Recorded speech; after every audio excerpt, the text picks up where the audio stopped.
আমার একমাত্র আপুর বিয়ে যখন প্রায় ঠিকঠাক, তখনই আমি ছেলেপক্ষের সবার সামনে গিয়ে বললাম, আমার আপু লুবনার আগেও একটি বিয়ে হয়েছে। আপনারা হয়তো জানতেন না, তাই সবাইকে জানিয়ে রাখলাম। আমার কথা শুনে ছেলে আর তার বাবা চোখ বড় বড় করে তাকালো। আমার মাও অবাক। আপু হয়তো কি বলবে বুঝছে না। ছেলের বাবা দ্রুত গলায় বলল, এত বড় একটি ঘটনা আমাদের কাছে গোপন রেখেছিলেন? কত বড় সাহস! বিয়ে দেওয়া মেয়েকে এসেছে আবার বিয়ে দিতে। আমার ছেলেটার কি কোনো মূল্য নেই? আমি সহজ গলায় বললাম, যার সাথে আপুর বিয়ে হয়েছিল এখন কোনো ধরনের সম্পর্ক নেই, 6 মাস হলো ডিভোর্স হয়েছে। ছেলের বাবা বলল, এসেছিলাম ভালো দেখে একটা মেয়েকে বিয়ে করিয়ে নিয়ে যাব, এরকম ডিভোর্সি মেয়েকে বিয়ে করাতে আসিনি। এই, তুমি এখনো বসে আছো কেন? চলো, এই বাড়িতে 1 মিনিট থাকলে 1 মিনিটের সময়টাই লস হবে। ছেলেপক্ষ সোফা থেকে উঠে যাচ্ছে, মা পেছনে ছুটলো। আমি তাদের দিকে তাকিয়ে ভাবলাম, ডিভোর্সি মেয়ে মানেই কি খুব খারাপ? আপু কি ভালো মেয়ে নয়? আমিও সেদিকে গেলাম। কিছুক্ষণ পর আপু রুমের কাছে গিয়ে দেখি দরজা বন্ধ করে রেখেছে। নিঃশব্দে দরজার কাছে মাথাটি লাগাতেই ভেতর থেকে কান্নার শব্দ শুনতে পেলাম। শব্দটা তীক্ষ্ণ ধারালো ছুরির মতো হৃদয়ে আঘাত করলো। পেছন থেকে আসা পায়ের শব্দ শুনে তাকিয়ে দেখি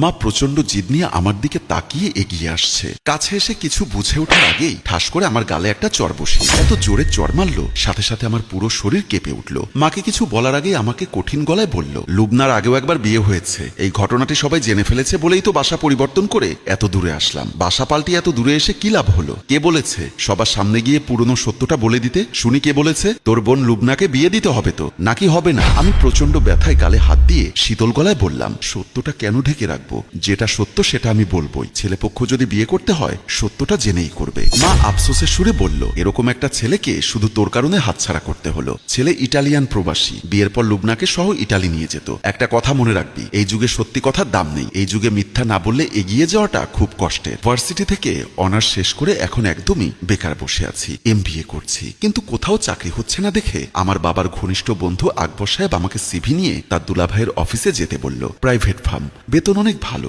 চাকরিতে যে সুযোগ সুবিধা দিবে তাতে করে অনেক ভালোভাবেই চলা যাবে। সিভি নিয়ে রিসিপশন রুমে কিছুক্ষণ বসার পর আমাকে ইন্টারভিউ রুমে পাঠানো হলো। কোম্পানির ইন্টারভিউ নেওয়া কর্মকর্তা সিভি দেখে কয়েকটি প্রশ্ন করার পর বলল, শুনেছি তুমি আকবরের আপন ভাগিনা, চাকরির অভিজ্ঞতাও নাকি আছে 1 বছরের। যেহেতু ভাগিনা, তাহলে চাকরির নিয়ম কানুন জানো নিশ্চয়ই? ও নিশ্চয়ই বলেছে। আমি কিছুক্ষণ চুপ থেকে বললাম, আসলে আকবর আঙ্কেল মিথ্যা বলেছে, আমি ভাগিনা নই। সম্পর্কের দিক দিয়ে উনি আমার বাবার ঘনিষ্ঠ বন্ধু, এতটুকুই। এখনো কোথাও জব শুরু করিনি, অনার্স শেষ করেছি, মাস্টার্স করছি, চাকরির অভিজ্ঞতা আসবে কোথা থেকে? কর্মকর্তা বিস্মিত দৃষ্টিতে তাকালো, দ্রুত গলায় বলল, আকবরের এত বড় একটি মিথ্যা কথা বলার কি দরকার ছিল? আমাকে বলেছিল তুমি তার একমাত্র বোনের ছেলে। স্যার, তাহলে হয়তো অন্য কারো কথা বলেছে, আমার কথা নয়। ঠিক আছে, তাহলে তুমি এখন আসতে পারো, তোমাকে পরে জানানো হবে। সিভি হাতে নিয়ে বাসায় আসার পর মা সবকিছু শুনে ধমক দিয়ে বলল, জীবনে চলার পথে একটু আধটু মিথ্যা বলতেই হয়। তুই আকবর হোসেনের ভাগিনা, এটা মেনে নিলে কি সমস্যা হতো? তুই এত বোকা কেন? এখনকার যুগে চাকরি পেতে হলে মানুষ একটা কেন 1000টা মিথ্যা বলতে পারে। আমি জবাব দিলাম না,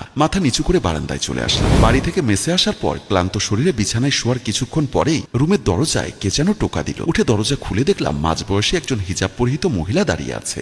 আমাকে দেখে বলল, এটা কি আবিরের রুম? জি আন্টি, এটাই আবিরের রুম, আমি তার রুমমেট। আবির বেশিরভাগ সময় রুমের বাইরে থাকে, এখনো বাহিরে আছে। ভদ্রমহিলা কিছুক্ষণ কি যেন ভেবে বলল, তুমি আবিরের রুমমেট, তুমি নিশ্চয়ই সবকিছু জানো। আবির নামের ছেলেটাকে আমার মেয়ে বিয়ে করতে চাচ্ছে, মেয়েটাকে কোনোভাবেই বোঝাতে পারছি না। আচ্ছা বলো তো, আবির ছেলেটা কেমন? আমি সহজ গলায় বললাম, আন্টি আপনার মেয়েকে বলবেন সাবধান হয়ে যেতে। আবির ছেলেটার আপনার মেয়ের মতো আরো অনেকের সাথে সম্পর্ক রয়েছে। প্রায় সময় আবির সারা রাত একটার পর একটা মেয়ের সাথে ফোনে কথা বলে। আন্টি হঠাৎ গম্ভীর হয়ে গেল, থমথমে গলায় বলল, বলছো কি এসব? মেয়েটার কপালটাই খারাপ, নয়তো এরকম চরিত্রহীন একটা ছেলেকে নিয়ে বিয়ের স্বপ্ন দেখতো না। আন্টির কপাল বেয়ে ফোঁটা ফোঁটা ঘাম পড়ছে। আমি রুমের ভেতরে এসে বসতে বললাম। আন্টি বসলো না, বিষণ্ণ মনে বাসায় ফিরে গেল। সন্ধ্যার একটু পরেই মোবাইলের অপরিচিত একটা নাম্বার থেকে ফোন আসলো। ফোনটি রিসিভ করতেই কর্কশ গলায় মেয়ে কণ্ঠে আমাকে বলল, আপনি এই কাজটি কিভাবে করতে পারলেন? কোন কাজটি? ঠিক আছে, আগে পরিচয় দিচ্ছি, আমি আবিরের গার্লফ্রেন্ড। আজকে আবিরের কাছে আমার মাকে পাঠিয়েছিলাম দেখে আসতে, আবিরকে পাইনি, আপনাকে পেয়েছে। আপনি মায়ের কাছে আবিরের নামে যে নোংরা কথাগুলো বলেছেন, বলার কারণে এখন আবিরকে আমি হারাতে বসেছি। আমি সহজ গলায় বললাম, নোংরা কথা বলতে যাব কেন? যা সত্য তাই বলেছি। তুমি আবিরের প্রেমে অন্ধ হয়ে গেছো বলেই সত্যটা বুঝতে পারছো না। আপনি এসব কথা বলে মায়ের মতো আমাকে বোঝাতে পারবেন না। আমি আর আবির ঠিক করেছি আজ রাতে পালিয়ে গিয়ে বিয়ে করব। মেয়েটার পাগলামি দেখে ফোনটা কেটে দিলাম। ফোনটা টেবিলে রেখে ভাবলাম, পাগলামি করে নেওয়ার সিদ্ধান্ত ভবিষ্যৎকে অন্ধকার করে দিবে না। পরদিন সকালে ঘুম ভাঙলো মায়ের ফোনে। এত সকালে মা কখনোই ফোন দেয় না, আজ দিয়েছে কেন ভাবতে ভাবতে ফোনটি রিসিভ করতেই মা বলল, শুনেছিস কি হয়েছে? না বললে কিভাবে শুনবো? মা জোরালো গলায় বলল, তোর বোন লুবনাকে নিয়ে যে ছেলেটার সাথে বিয়ে দিতে চেয়েছিলাম, সেই ছেলেটা পাশের গলিতে থাকা রেশমার মেয়েকে বিয়ে করেছিল। রেশমার মেয়েটা দুঃখী কপাল, নয়তো কি বিয়ের 1 সপ্তাহের মধ্যে স্বামীর বাড়ি থেকে চলে আসতে হয়? আমি শীতল গলায় বললাম, বলছো কি এসব? চলে আসতে হলো কেন? মা গলার স্বর নরম করে বলল, ছেলেটা প্রতিদিন রাতে মদ গাঁজা খেয়ে ঘরে আসে, ঘরে ঢুকে বউয়ের গায়ে হাত তোলে। তুই বল, যে এই ঘরে স্বামী মনের মতো হয় না, সেই ঘরে কিভাবে থাকবে?